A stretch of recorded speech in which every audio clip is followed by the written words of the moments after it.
いちゃんの代からよねやってて100年以上は続いてると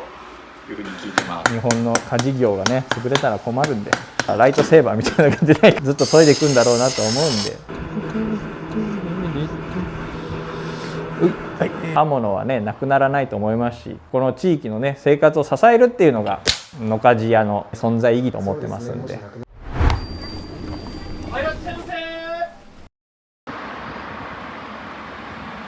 とか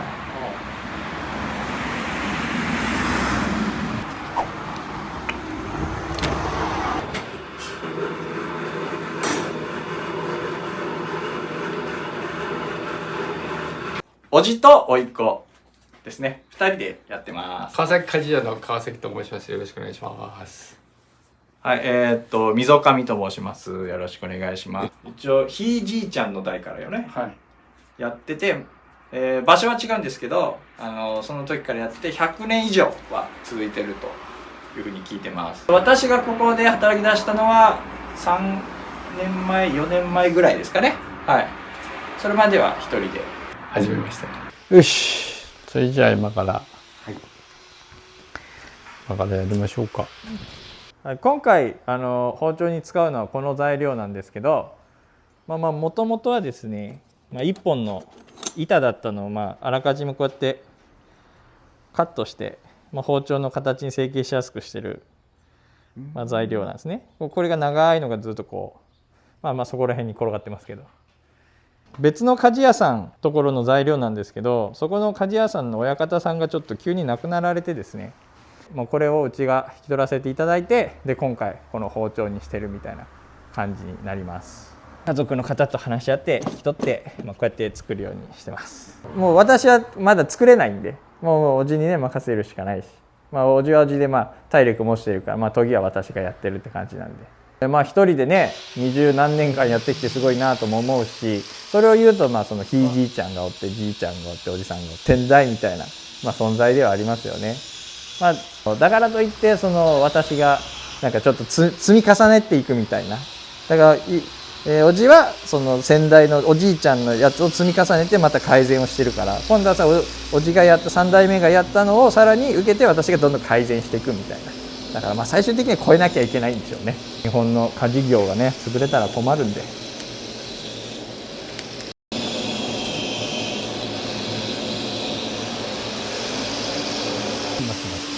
飛んでくるんでね、パンって。マスクはやっぱこうほこりがひどいんでね、やっぱりやっとかないと。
時代の変化についていけないの。もう60過ぎてないね。もう若い人に方向はね任せるしかないみたいな。どうせ俺がやったって古いやり方しかやらない。もうネット関係とかあれでしょ、わからないの。もう時代が変わってねわからないね。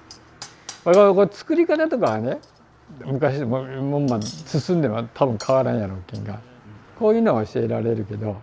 何をやるかとか作るとかどういう方向にもう商売持っていくかとかっていうのはもう向こう時代がどう変わるか分からんからね。それも時代に合わせて4代目や3代目だけどもう代が変わるごとにやってることがもう全然違うわけよ。もうその世の中の変化についていくしかないやろね。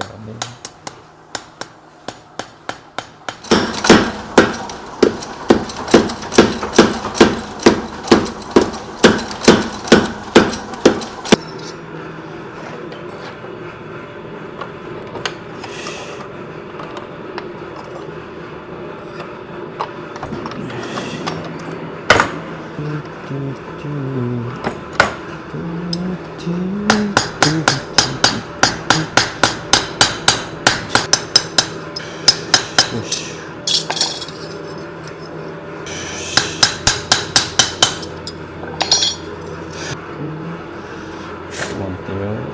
ふいで。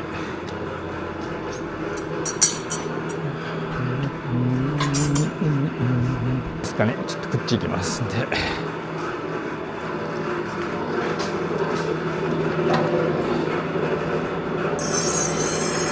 仕上げをきれいにしてるとですよ、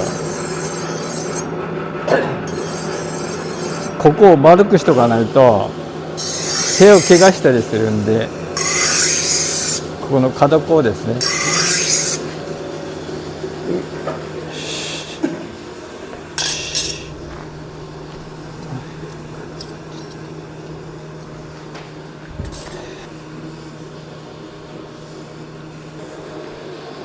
っちに、よいし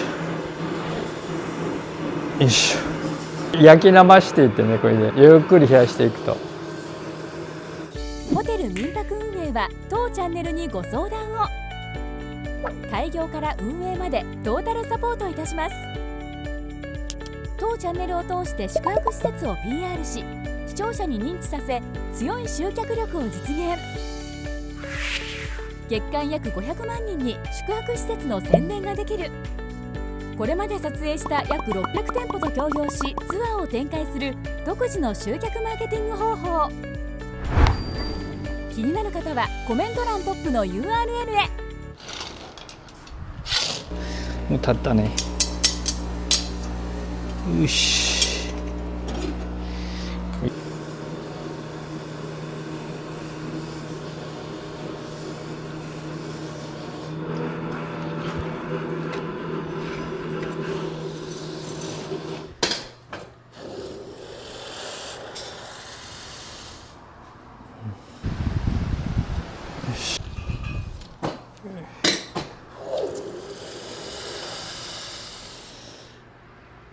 もう本人が「来るけん」って言ってきそうそう、もう来るけんって言って来たの。県庁の方がいいんじゃないかって言ったんやけどそら年収で考えたらそらもう県庁がいいやろ、安定してるし、ここは。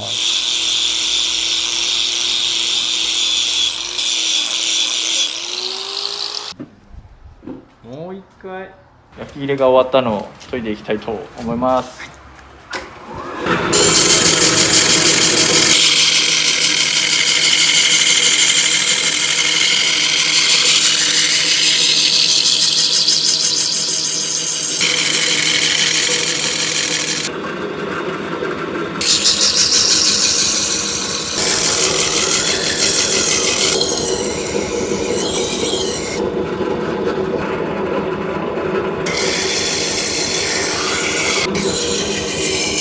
で粗く研いだ後に、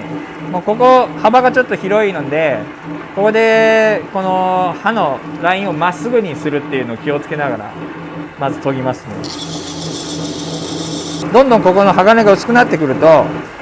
焼き入れした時の残留応力っていうんですかね、なんかそういう歪み歪みが出てくるんですよ。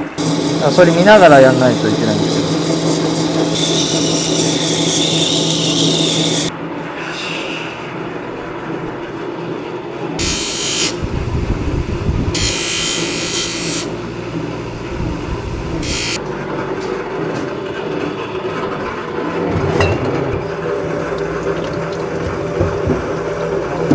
この今回の研ぎのグレードは波研ぎって言って一番安価な研ぎ方ですけど、それでも最後は全部手で仕上げるっていうので、じゃないとやっぱり切れ味がどうしてもこの刃先だけですね、全体はこういう機械とかで仕上げて、もうほんの刃先だけちょっとやる感じですね。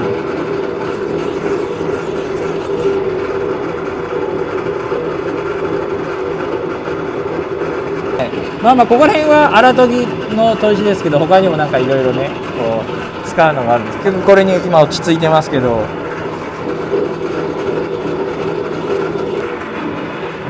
正直目では見えないんで、感覚とかで感じて、ああ良くなったですね。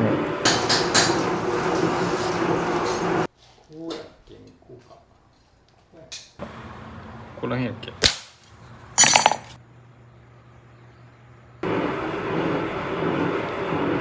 であとは絵をつけて完了って感じですね。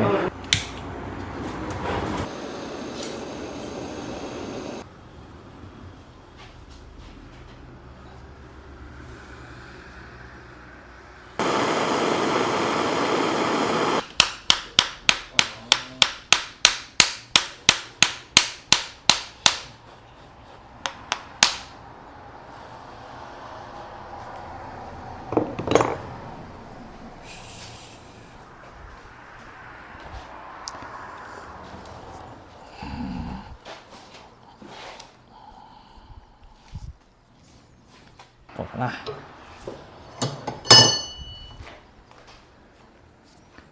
ほい。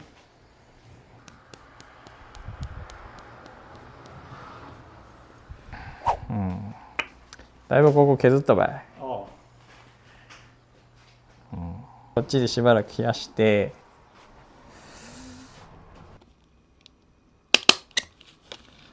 そうですね。ここに、シールを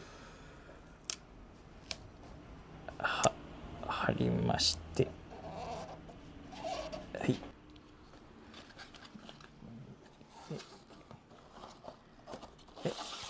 おしまいと。その包丁を大切に使ってもらいたい、刃物をちゃんと大切に使ってもらいたいなって思います。こう研いで長く使ったら20年30年とね使えたりするんで、そういうふうにしてもらったらいいかなと個人的には思っております。はい。少なくともあと30年はね私がやってると思うんですけど、じゃあ60年後とか、次の100年のことを考えたらやっぱ次の人がいないといけないし、誰か来てくれたらなと思ってますけど、いかんせんねなかなか稼げる仕事でもないので、物はねなくならないと思いますし、それこそなんかライトセーバーみたいな感じでない限りはずっと研いでいくんだろうなと思うんで、研いだり直したりっていうのはやっぱりないと、この地域のね生活を支えるっていうのが野鍛冶屋のなんていうんですかね、存在意義というかと思ってますんで。